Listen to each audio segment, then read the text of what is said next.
The second part of grasping the bird's tail is going to be a press. This part comes from when Yang Chen Fu is describing it.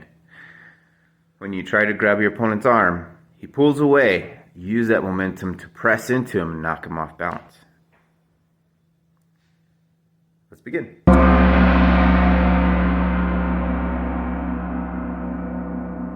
Start from beginning form. Shoulder width apart.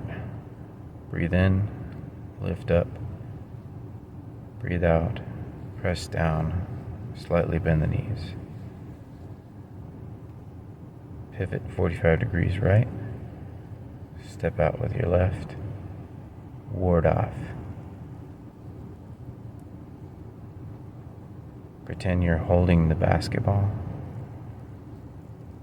Step out. Pivot to the right.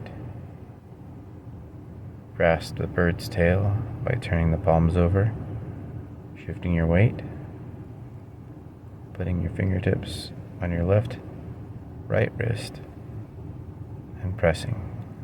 Give it a try.